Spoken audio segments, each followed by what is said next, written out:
Hello friends, मैं Ranjit GS आज तक में आपका स्वागत करता हूं। दोस्तों, आप लोगों ने बिहार दरोगा पीटी परीक्षा दे दी है। अब आप मेंस एग्ज़ाम की तैयारी में जुटना चाहते हैं, तो आज मैं इस वीडियो में पूरे विस्तार से डिस्कस करने वाला हूं कि आप किस तरह से मेंस एग्ज़ाम की तैयारी करेंगे, साथ साथ कौन कौन से आपको बुक अब पढ़ना चाहिए, ठीक है। और इसके साथ साथ मैं यह भी आप लोग से डिस्कस करने वाला हूँ कि आपकी तैयारी की स्ट्रैटेजी क्या होनी चाहिए। तो ये वीडियो काफ़ी महत्वपूर्ण होने वाला है। वीडियो को अंत तक देखिए। अगर हमारे चैनल पर नए हैं तो इसे सब्सक्राइब कर ले और बेल आइकन का बटन जरूर दबाएं ताकि आने वाले वीडियो का नोटिफिकेशन आपको सबसे पहले मिल सके। जैसा कि मालूम है आप लोगों को दोस्तों, आप लोगों ने हाल ही में पीटी एग्ज़ाम दिया है। ये 26 दिसंबर को पीटी एग्ज़ाम आप लोगों ने दिया है, ठीक है। और इसका कट ऑफ क्या जाएगा, इससे संबंधित ऑलरेडी वीडियो मैंने अपलोड कर दिया है। अगर आपने उस वीडियो को नहीं देखा है तो देख लीजिएगा। कट ऑफ का एक अनुमान जरूर लग जाएगा आप लोगों को, ठीक है।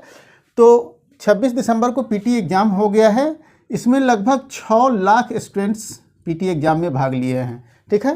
कंपटीशन बड़ा है, लेकिन जो लोग अच्छा कर रहे हैं या फिर जो लोग अच्छे किए हैं उनको घबराने की ज़रूरत नहीं है। उनको जी जान से मेंस एग्ज़ाम में लग जाना चाहिए। क्योंकि पीटी एग्ज़ाम और मेंस एग्ज़ाम में ज़्यादा डिफरेंस नहीं है, तो हमारे ख्याल से मेंस एग्ज़ाम की लगभग 60% तैयारी अभी आपकी है, ठीक है। बस थोड़ा सा इफोर्ट लगाने की ज़रूरत है ताकि आप मेंस एग्ज़ाम में और अच्छा कर पाएँ। तो इसके लिए हम लोग को करना क्या होगा, जैसा कि आप लोग को मालूम है कि लगभग 5 चरणों में ये हो गया, फिजिकल, मेडिकल, फिर डॉक्यूमेंट वेरिफिकेशन, ठीक है।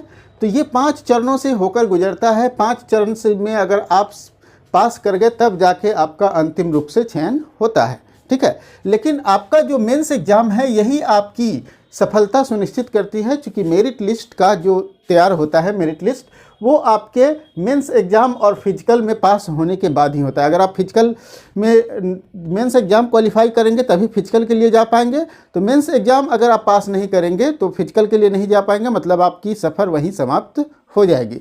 तो मेंस एग्ज़ाम क्वालिफाई करेंगे और मेंस में जो मार्क्स आएगा, मेंस एग्ज़ाम में जो मार्क्स आएगा वही आपका आधार होगा सिलेक्शन का। इसलिए मेंस को इतना अच्छा से दे, इतना अच्छा से एग्ज़ाम दे ताकि आपके छांटने का मौका किसी को ना मिले, ठीक है। तो इसके लिए सबसे पहले हम लोग सिलेबस की बात कर लेते हैं, जो काफ़ी महत्वपूर्ण है और इसको आप लोग को एकदम बारीकी से समझना चाहिए, ठीक है। जब तक आप बारीकी से सिलेबस को नहीं समझेंगे तब तक आप अच्छे से प्रिपरेशन नहीं कर पाएंगे। तो जैसा कि आप लोग को मालूम है कि मेंस एग्ज़ाम भी आपका मल्टीपल चॉइस MCQs मतलब ऑब्जेक्टिव होता है, ठीक है। मेंस एग्ज़ाम ऑब्जेक्टिव होता है और मेंस एग्ज़ाम में भी पीटी एग्ज़ाम की तरह निगेटिव मार्किंग होती है, ठीक है। मेंस एग्ज़ाम 2 पेपर का होता है। एक पहला पेपर में जनरल हिंदी होता है और दूसरा पेपर में क्या होता है, जनरल स्टडी का पेपर होता है, ठीक है। तो जनरल हिंदी वाले में भी 100 क्वेश्चन पूछे जाते हैं और ये 200 मार्क्स के होते हैं, मतलब एक प्रश्न 2 मार्क्स के होते हैं। और आपका निगेटिव 0.2 होता है एक गलत प्रश्न के लिए, ठीक है। निगेटिव मार्किंग अब आप समझ गए होंगे, 100 क्वेश्चन पूछे जाएंगे, 200 मार्क्स के प्रश्न पूछे जाएंगे और आपका निगेटिव मार्किंग कितना होगा, 0.2 होगा। वहीं पे अगर हम लोग जनरल स्टडी की बात कर ले तो जनरल स्टडी में भी आपके 100 प्रश्न पूछे जाएंगे, ठीक है। 100 प्रश्न पूछे जाएंगे 200 मार्क्स के, मतलब एक प्रश्न 2 मार्क्स के पूछे जाएंगे और यहाँ भी आपको 0.2 निगेटिव मार्किंग होगा, ठीक है। निगेटिव मार्किंग होगा। तो 2 पेपर हो गए, जनरल हिंदी और जनरल स्टडीज। जनरल हिंदी जो होता है ये क्वालिफाइंग नेचर का होता है, ठीक है। ये क्वालिफाइंग होता है, आपको इसमें 30% मार्क्स लाना पड़ेगा पास करने के लिए।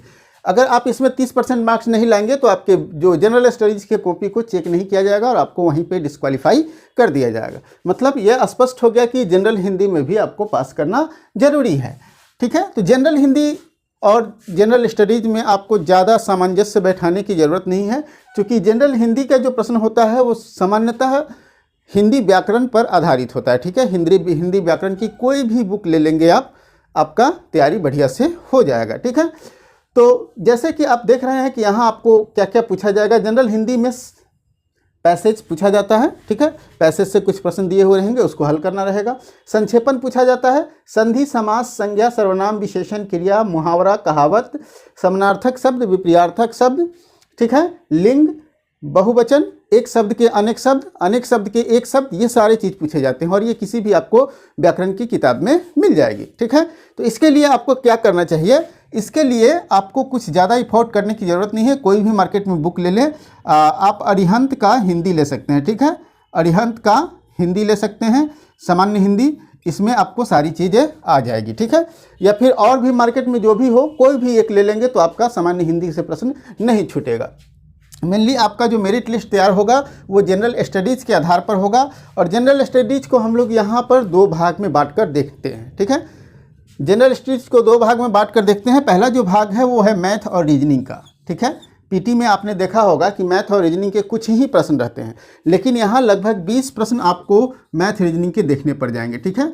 20 प्रश्न मैथ रीजनिंग के रहेंगे, 20 से 25 प्रश्न भी हो सकते हैं, और लगभग 75 से 80 मार्क्स जो है वो जनरल स्टडीज़ से, मतलब सामान्य ज्ञान से, जनरल नॉलेज से प्रश्न रहेंगे, ठीक है।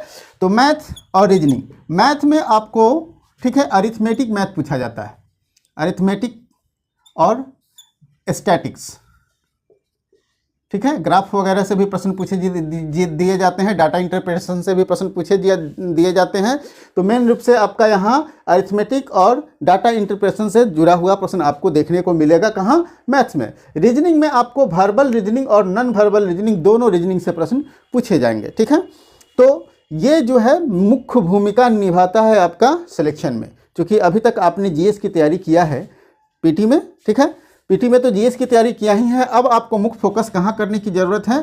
मैथ और रीजनिंग पे। जो मैथ और रीजनिंग पे अच्छा पकड़ बना लेगा उसका रिजल्ट सुनिश्चित हो जाएगा, ठीक है।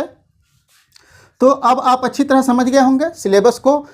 ये जनरल स्टडीज़ के पहला पार्ट्स मैथ और रीजनिंग, जिससे आपको 20 प्रश्न लगभग पूछे जाएंगे। अरिथमेटिक्स, मैथ और डाटा इंटरप्रिटेशन से प्रश्न पूछे जाते हैं। वहीं पे रीजनिंग की बात करें तो वर्बल और नॉन वर्बल रीजनिंग से प्रश्न पूछे जाते हैं। जहाँ तक बुक की बात है तो दोनों के लिए आप आर.एस. अग्रवाल की बुक ले सकते हैं, ठीक है। आर.एस. अग्रवाल की बुक ले सकते हैं। दोनों की अलग अलग मैथ और रीजनिंग की आर.एस. अग्रवाल की बुक आती है। या फिर अगर आप और चाहते हैं तो अगर आप चाहते हैं कि मैथ्स में मैं आर.एस. अग्रवाल कुछ ज़्यादा हो जाएगा तो शागिर अहमद का मैथ आता है, ठीक है।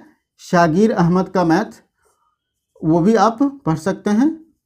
यह भी अच्छी बुक है मैथ के मामले में। तो ये दोनों बुक आप आर.एस. अग्रवाल या शागिर अहमद की ले लेंगे।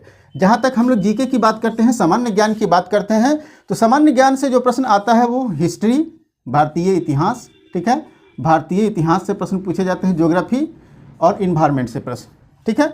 ज्योग्राफी और मतलब भूगोल और पर्यावरण से प्रश्न पूछे जाते हैं। विज्ञान, ठीक है। विज्ञान में आपको फिजिक्स, केमिस्ट्री, बायोलॉजी, ठीक है, याद रखेंगे। फिजिक्स, केमिस्ट्री और बायोलॉजी, ये तीनों से प्रश्न पूछे जाएंगे। पॉलिटी मतलब संविधान, राज्य व्यवस्था, संविधान से प्रश्न पूछे जाते हैं। अर्थशास्त्र से भी प्रश्न पूछे जाते हैं। और यहाँ एक चीज़ और आपके सिलेबस में दिया हुआ है, वर्तमान घटनाक्रम, जिसको हम लोग करंट अफेयर्स कहते हैं। हालांकि मेंस एग्जाम में करंट अफेयर्स से प्रश्न नहीं होते हैं, ठीक है, इससे प्रश्न नहीं पूछे जाते हैं। अभी तक तो ऐसा ही देखा गया है। या फिर 1 से 2 प्रश्न, 1 से 3 प्रश्न रहते हैं, ठीक है। 1 से 3 प्रश्न हो सकते हैं, ठीक है। तो यहाँ करंट अफेयर्स ज़्यादा वाइटल रोल प्ले नहीं कर रहा है। मेनली रोल प्ले करता है आपका math, reasoning, history, geography, science, polity, economics, ठीक है। ये आपका वाइटल रोल प्ले करता है। आप करंट अफेयर्स को नहीं भी पढ़े तो चल सकता है, लेकिन जैसा कि आप लोगों ने पीटी एग्ज़ाम को देखा है और उसे सीख लेने की ज़रूरत है। पीटी एग्ज़ाम में जो प्रश्न जो सेलेक्ट किए गए थे, पता नहीं आयोग कैसे और किन लोगों से प्रश्न का सिलेक्शन करवाया था, यही समझ में नहीं आ रहा है कि आयोग जो है किस तरह से बच्चों के भविष्य के साथ खिलवाड़ कर रहा है। तो आप सोचिए पीटी एग्जाम में फिलॉसफी के प्रश्न क्या करेंगे, सोचने वाली बात है। पीटी एग्जाम में फिलॉसफी से प्रश्न क्या करेंगे, इस तरह से प्रश्न पूछे गए हैं। तो आप करंट अफेयर्स को भी हमारे ख्याल से आपको नज़रअंदाज नहीं करना चाहिए। 1-2 प्रश्न अगर यहाँ से भी अगर आपको सपोर्टिव हो जाते हैं तो ये आपको फ़ायदा ही करेगा, ठीक है। और आपने पीटी एग्जाम में करंट अफेयर्स को पढ़ा ही है, थोड़ा सा उसको विस्तार कर देना है, मेंस एग्जाम तक ले जाना है, ठीक है। तो करंट अफेयर्स को भी हमारे ख्याल से आप लोगों को देख लेना चाहिए। तो ये था सिलेबस जो आपने अच्छी तरह से समझ लिया है। अब हमको तैयारी कैसे करना चाहिए, ठीक है। तैयारी करने की प्रत्येक स्टूडेंट्स की अपनी अपनी रणनीति होती है, ठीक है। सभी स्टूडेंट्स की अपनी अपनी रणनीति होती है, लेकिन हम लोग मार्गदर्शन देते हैं। कुछ स्टूडेंट्स उसको फॉलो करते हैं, कुछ स्टूडेंट्स अपने अनुसार से फॉलो करते हैं। तो मैं यही कहूँगा कि मैं मार्गदर्शन जो दे रहा हूँ उसके अनुसार आप अपने अनुसार से उसको एडजस्ट करने का प्रयास करेंगे।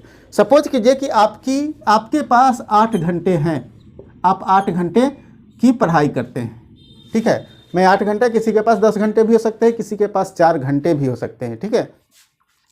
अगर आपके पास 8 घंटे आप निकाल रहे हैं तो 8 घंटे में मेंस की तैयारी पर्याप्त हो सकती है।